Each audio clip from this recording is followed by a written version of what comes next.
Now we can move on with the more interesting part of the day, which is to hear from our speakers. Some of the speakers had a gasp. There was an umbrella popped up in the middle of the audience in the presentation. And in the current environment, there was a nervous gasp as to why an umbrella suddenly appeared, but it was only the photographer's lighting umbrella, so it's all good. So our first speakers today are from Ryder Asia. Sam and Richard are discussing who's going to speak first. It's a duo act, and they're going to talk to us about the organization of data on construction projects. And Richard, sorry, I've always got the topic wrong. So Richard is I've known Richard for quite a while now. He's been in Hong Kong for a couple of years. And Sam is visiting Hong Kong. He's based predominantly in Australia. So it's great to have two speakers with an international perspective. And we're off to a great start with a picture of some fries. Ladies and gentlemen, Richard Dorkin. You can just close that if you like. Can I just close it?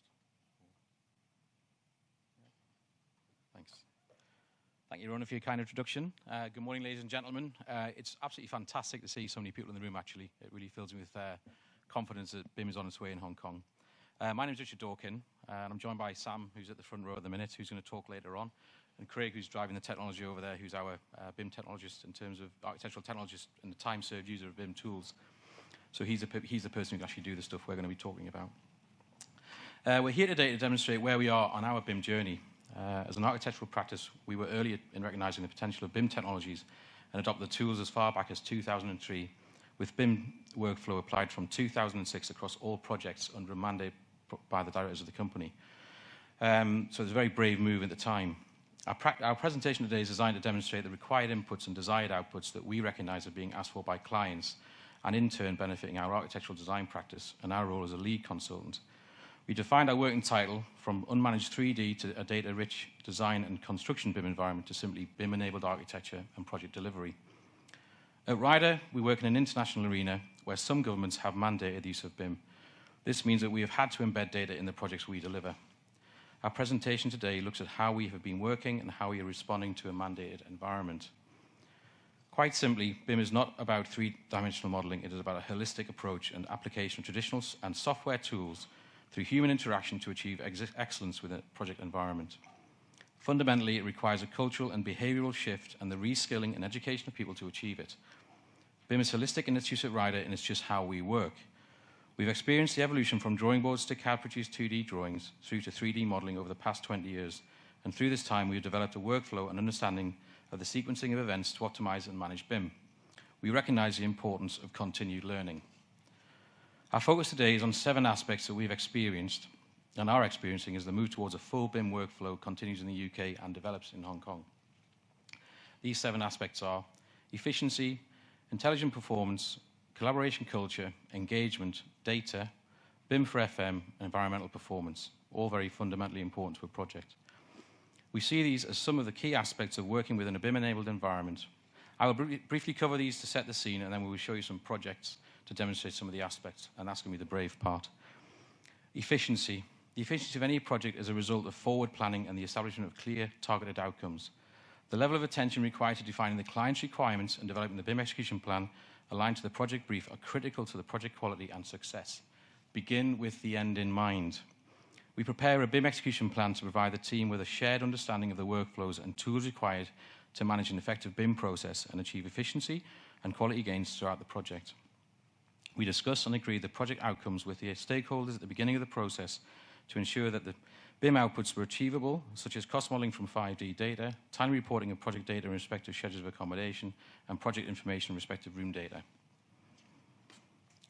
Intelligent performance. The software tools available to us as designers today are allowing the virtual testing of projects to be undertaken through the design period, providing clients with improved project awareness and understanding.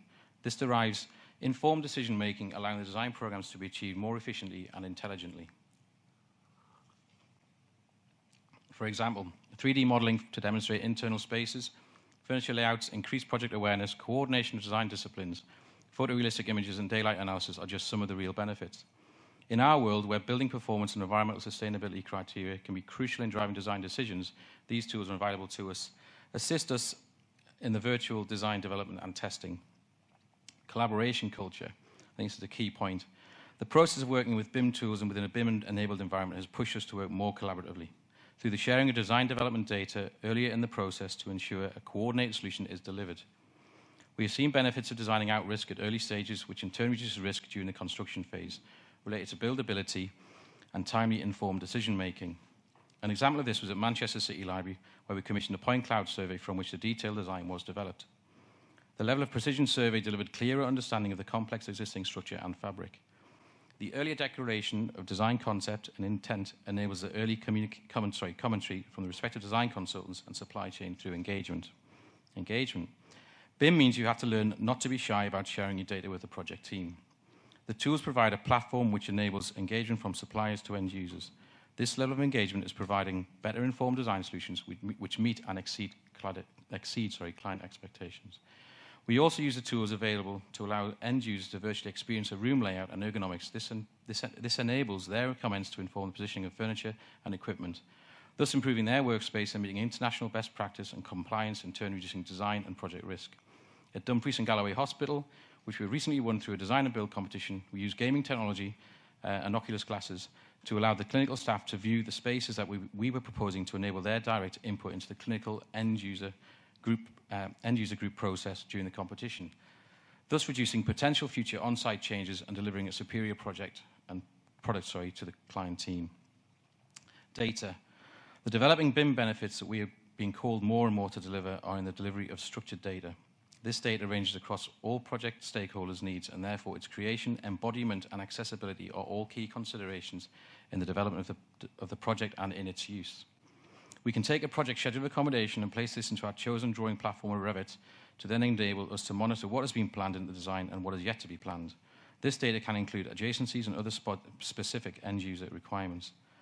The data inputs drive the data outputs. These outputs are growing in diversity as BIM adopters recognize the accuracy of model data and its use in generating reporting for project monitoring and potential integration with computer-aided facilities management systems.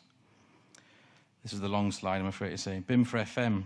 In the UK, our government has mandated delivery of BIM Level 2 by 2016 for all government projects over the value of £5 million. In order to assist the industry to achieve this target, PAS 1192 Part 2, Specification for Information Management for the capital delivery phase of a construction project using building information modelling, and Part 3, Specification for Information Management for the operational phase of construction projects using BIM, have been published, and we are all working towards meeting this criteria. On the Manchester City Library and Dumfries and Galloway projects, both clients requested BIM for FM legacy models. These models are to be utilised for the monitoring and continued maintenance of energy, building fabric and systems. Our view is that the tools within the marketplace that have been developed to assist in the integration of design data to support facilities management teams are becoming available now, and we are starting to see the adoption of others of this current aspiration. An example of BIM for FM legacy has been developed for Manchester City Library, where the design specifications, as-built product warranties and maintenance regimes have been embodied within the model to provide the FM team with access to the data. This data reminds the team of annual inspection requirements to maintain warranty cover, as well as cleaning requirements to maintain optimum efficiency of building services and other electrical and mechanical installations and components. The premise of the facilities management model is to allow for an ever-changing human resource base to be able to access a constant maintained project database and store. And finally, environmental performance. We're experiencing an uplift in client expectations around building performance, and the tools within a BIM-enabled environment are a means for assisting the establishment of performance and the measurement of virtual testing and building in use. Energy modelling undertaken during the design stage is based upon operational criteria such as hours of use and desired temperature. Post-occupancy analysis of buildings provides the building owner or end user with data metrics that demonstrate if the building is operating in line with the design intent criteria, and if not, can assist in highlighting why not. Non-performance could be attributed to user behaviour and dysfunctional equipment, and this allows for change management or highlights repairs to be undertaken. Embodied carbon and carbon production are also factors that are used today to measure a building's environmental impact, as well as the carbon production in use. The tools available enable us to input materials, embodied carbon data, so we can assess the overall embodied carbon within a project. Sub and smart metering within a project enables the facilities management team to monitor and identify anomalies within a building's design and intent performance. This is particularly important in the case of a healthcare project where a building has a 24-hour, 7-day-per-week operation. This collection and analysis of data can enable fine-tuning and support recommendations for improved operational efficiency to drive down energy use and cost. We will now run through a series of models to highlight some of the aspects covered, so bear with us as we use the technology that we use. I'll pass to Sam.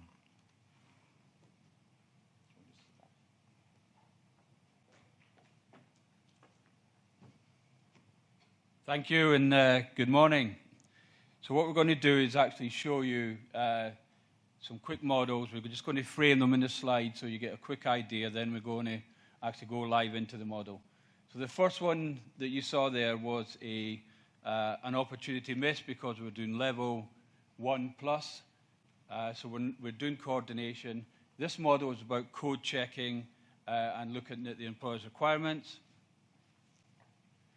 So we're now coming up with the basic philosophy. You can draw it, you can schedule it. You can get elemental meter squared from it, or you can actually schedule out the object. We then link it into off-site manufacture and the fact that you can achieve significant saving in capital cost, and you can actually impact on the program on site. One of the things I've noticed as a result of BIM is the fact that, for our perspective, I think value engineering is disappearing as an activity, because what you've got is continuous functional analysis of the developing design.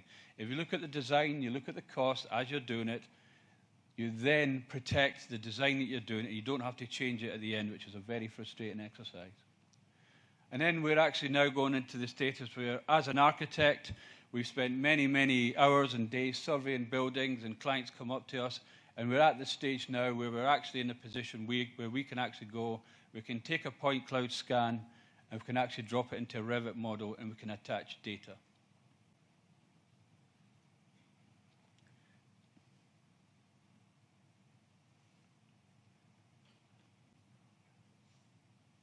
So what we've got here is this is a 3D model. It's a 2-year-old model. There's a lot of high-end user engagement, some very, very complex process services. We had a co-located team on site, which had added a great value. It was very well managed. It had great BIM management processes. There was a lot of prefabrication. There was one thing missing, and that's when you click on the properties box, there's links to CAD information, but there's no link to the FM. So that was a massive opportunity that we missed. So while we're now actually going to go into the area and space validation, it's very important, especially in Hong Kong, that we identify what the space is, what you planned and what you actually got. In this instance, we had a space in the kitchen store which was below, I think it was sort of 6.9%. And what we're actually seeing, quite simply, the room next to it's larger. We can actually steal some space from that, and we can actually get it up back to the scheduled area. I think the remarkable thing about this is we only had 3 rooms out as we went through the process. So this was a successful bid. It took us 12 weeks from the start of the process to the end, and we were actually successful in this. So we're saying from design to cost and presentation to the client, it was a 12-week process. And what we were doing was just doing the normal things that we do from an architectural point of view. And the benefit of that was we're actually inputting data once, and many people can use it. We weren't actually producing the schedule of costs, and we weren't actually doing the costing, but we were creating efficiencies in the process. This is Ashington Leisure Centre, which is about 12 miles from Newcastle upon Tyne, where our head office is. It's on site. The complete design is scheduled out, and any drawn changes are captured and dynamically linked into the model. All objects come from our standard library. All information on the doors are specified, the number, the type, the lock suites, the fire, the acoustic rating. And we'll actually do similar with a sanitary schedule, which Craig will show. And what we'll show here is that we'll go from the schedule straight to the object. It might take Craig a little while to do this. Craig's our equivalent of STIG BIM. So unfortunately, we've declared who he is, but he's an essential part of our process. So what we've got there is the wash and basins. So you can actually substitute that basin. So what we're saying is what you see is what you can draw. And what we're showing here is bankable BIM. This is something that every architect can do today. And why we're actually talking here more and more about data is that's what we've got to consider in a level 2 environment. Where we're actually drawing models, where we're actually doing the coordination element, going forward in the world we have to inhabit in the UK is it's all about data. And that data is a natural link through to the FM. So again, we've got another project here. Again, this is just completed at the final stage of the bid. We're preferred bidder. And what we did, again, is we followed a simple process: draw it, model it, schedule it. But what we can now see that we're achieving 50 to 60% of the capital outlay is now tuned into the contractor's ambition to do off-site prefabrication. We front-load the design process to make intelligent decisions. And I think that's a very, very important thing for the market, is to, if you're actually only doing BIM in the construction half, it's like playing a Premier League game of football and you're not participating in the first half. So we need to get those benefits into the process. So we schedule out we can actually do prefabrication of the externals, the facade, ground beams, staircases, plant rooms, risers. They are actually looking at the elemental areas of the bathrooms, and there is an ambition, and Richard and I had a debate about this, there is an ambition to do bathroom pods as well. Although that's not always successful, but I think we're going to try it in this project. So we're just going to go to the next one. This is a project in Australia, and this is going back to the subject of functional analysis of the development design. So currently on this project, the facade was over budget, and we're just examining the spacing of the vertical slats and the ribbon feature, and it's a balance between cost and aesthetics. The cost data is embedded in the model. We met at a workshop, and it was a simple manner of the constructor and the designer getting together and agreeing what we could do. That took us a day, and we hit the target of 300,000 on the project. So what we're actually saying here is all packages can be reviewed, so you can actually do a functional analysis of the development design. So you design to cost, and you retain the control of the design intent. So this is Durham Cathedral. It's a 1,000-year-old building. Unfortunately, the FM manager is no longer with us. The actual original drawings, there were no drawings. It was done on a slate and chalk. They don't currently exist, or if they do, they're in a museum. So what we've actually got here is we've got the actual data from which the scan was derived.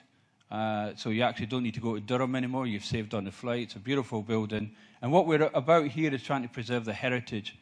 The current manner in which you would actually examine that heritage is they put some scaffolding up, they take a digital picture, and then they examine that. So what we've actually done here is we've got a point cloud scan. And those who are movie buffs, you'll instantly recognize this is Mrs. McGonagall's, or Professor McGonagall's classroom in Harry Potter, and we're just going to go in there. So what we've done now is we've actually taken this model, we're going to drop it into Revit, which Craig's going to get up there now, and we're actually going to use that, and we're going to use DROFIS to create a room data sheet. So the room data sheet will actually say there are 3 aisles in the room, the number of benches. And I think the beauty of this is that we've actually demonstrated this to the client. And from the client's perspective, we didn't tell him what he could do. We didn't say this is how you can use it. We sent him away imagining what he could do with that. So we've actually stepped back from this process. And we've actually said, what do you want as a client? Because I think sometimes, too many times, we assume what clients want. So what we've actually done is some scenarios. So we've got the main model there, which Craig's going to open. So we've got a classroom there, which comes up. So that's how Harry Potter would sit if he was actually in the classroom. He's normally late, I believe. And then we had the exhibition. And there's an example of the scaffolding. So in order to examine this facade, you've got to put a scaffolding up. You've got to take a digital picture. You've then got to go away and analyze it. And what we're saying is we're capturing all that data. Now, I don't think we're unique in showing the link from point clouds in this instance. But what we've done in this simple instance, we're actually attaching a conditional survey to each piece of kit. So we can identify what needs to be done, what condition it is, so it's allowing the client to maintain it. I know there's going to be some great examples coming forward. And I think what the message we're trying to say here is we're an architect. This is what we do every day. This is our day job. Now, our day job includes a collection of data. It means that you input that data once and you use it many times.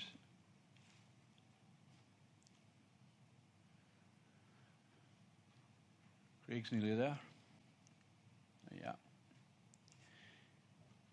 So as architects, obviously we're concerned about data, parameters, and all we're saying is that certain things we need to embed in our design, certain spatial parameters, design name, space name, and by us embedding that into the design, it means it can be used downstream. You can link into that object. And I think it's sort of the responsibility of the architect to recognize this sort of data. And then we actually went on to the Government Services Agency site in the USA, and we had a look at what they recommended were the 31 parameters for a BIM model for FM. Now, don't get frightened about this level of data. As an architect, it's extremely unlikely we would populate all this, but somebody will populate this information throughout the process, and it will be a combination of the designer, the constructor, or it will be the FM in the team. But what we're actually suggesting is, where are the supply chain in this? Because a lot of this information can come at source from the supply chain. So whilst we're all building object libraries, we need to start to consider a standard method of approach, and the MBS are starting to do that in the UK in preparation for the digital plan of works. So regarding the efficiency of the BIM integrator, what we're actually seeing is that the BIM integration role can actually take something like up to a year to get the transfer of information to the project. And there's a lot of instances whereby it goes beyond the handover. So what we are suggesting is that if you actually embed your information in the data at the right time, it reduces the time for that integrator role. And when you're actually talking about a software ratio of maybe 1 to 2, it can actually go far further than that. So you could save a couple of $100,000 or pounds, not Hong Kong dollars, slightly more than that. So it really actually says that if we do the right things at the right time, so for me, the simplicity of BIM is you receive some information from a third party. If that information is right and it allows you to do your job, and you actually do what you say you're going to do, you then pass that information downstream. And if we all look at those little pockets at work and recognize we all do the little stages, forget about the big picture, we'll probably find that we actually complete things and we're a lot better there. Do you want to come up, Richard? So Richard's just going to finish off with us. Thank you. Thanks, Sam. I just want to thank Craig as well for being very brave to do this, because it's very hard to drive a model and do all the things he's just done without and under the pressure of a big room like this. Just in conclusion, I mean, it may sound unusual for an architect to talk about data and design in the same sentence. Why do we do it? Other than allowing us to manage risk, time and cost and advise our clients, it allows us to spend more time getting the design right. I think that's important to say, and to play our role within the design team by providing better information. Irrespective of the status of the model, the video playing behind me is the post-applied facilities management data inputting for the Action Nobel project. We can backward populate a Revit model with the relevant data, therefore it has more value beyond where us as designers and the construction team walk away. We've demonstrated why and where we are in our BIM journey with BIM adoption and application within our practice. We acknowledge that in order to achieve the benefits, that investment and understanding in people, process, hardware and software are all required. You have to be patient. The transition from traditional methods of working to a BIM-enabled environment took us 18 months as a practice. This was to get the basics right and set a firm foundation, so it's not just a magic bullet, you'll be doing it tomorrow, it takes time. We are still refining the processes in line with software development and client needs. We continue to develop our thoughts as to optimizing the way we work and how we deliver what we deliver. We have shown today what realistic BIM data outputs are with us today, and we are seeing a growing number of clients internationally who are demanding full BIM-enabled projects and deliverables, as well as the more common benefits of 3D modeling in its base form to improve design coordination and construction documentation. Our belief in BIM-enabled architecture and project delivery challenged us in our own ability to meet the aspirations established and mandated by UK government and ourselves, and as a result, we established BIM Academy with Northumbria University in the UK to help others develop their skills and adapt to the new ways of working. What we do need to have is everybody in the room, in terms of the consultants, our constructor friends, all working on in the same platforms in the same way. Otherwise, we're doing what we call in the UK lonely BIM. We want to try and avoid that. So finally, we've been running a BIM roadshow in Australia where we present to over 20 organisations and over 150 people who are very interested. We're establishing the same for Hong Kong. We continue to strive to achieve excellence, and we hope that today has shown you that the journey to a BIM-enabled environment is worthy, exciting, and achievable. I think that's the key thing to say. Thank you.